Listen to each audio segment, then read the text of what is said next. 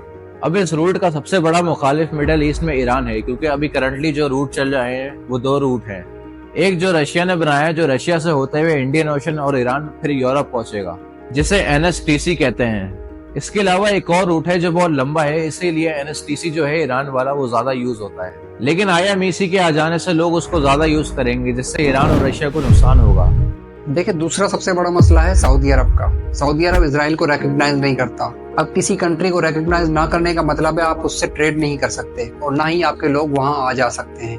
और ये इम्कान जाहिर किया जा रहा था इस डील के चलते सऊदी अरब बहुत जल्द इसराइल को रिकॉग्नाइज करने वाला था, जिसकी वजह से हमास ने इसराइल पे अटैक किया और फिर बदले में इसराइल ने भी गाजा पे अटैक किया, जिसमें बहुत सारे मासूम लोगों की जानें गई। और इसकी वजह से पूरी मुस्लिम दुनिया इस वक्त गुस्से में है। और ऐसे में अगर सऊदी अरब इसराइल को रिकॉग्नाइज करता है तो उसे ईरान, पाकिस्तान और तुर्की समेत काफी सारी कंट्री से दुश्मनी मोल लेनी होगी। अब इस अटैक के बाद से ये जो प्रोजेक्ट था IMEC वाला, ये तो हो गया डिले, जिससे ईरान और रशिया को बहुत फायदा पहुंचा है। तो दोस्तों, ये थी मुकम्मल कहानी इसराइल और फलस्तीन के बीच की कॉन्फ्लिक्ट की। इस सीरीज के पार्ट 1 में आपने जाना कि यरूशलेम इतना अहम क्यों है तीनों बड़े मज़ाहिब के लिए, और यहूदियों ने ऐसा क्या किया था कि आज भी उन्हें नफरत की निगाह से देखा जाता है। और इसके बाद पार्ट 2 में हमने आपको बताया कि इसराइल कैसे बना और क्या हुआ था अरब इसराइल की पहली जंग में, और हमास जो था उसे किसने बनाया। उम्मीद है आपको ये history of Israel Palestine conflict की सीरीज पसंद आई होगी। आपको ये सीरीज कैसी लगी हमें कमेंट करके जरूर बताइएगा। अगर अभी तक आपने इस वीडियो का पार्ट 1 नहीं देखा तो देखने के लिए यहाँ क्लिक करें और पार्ट 2 देखने के लिए यहाँ क्लिक करें।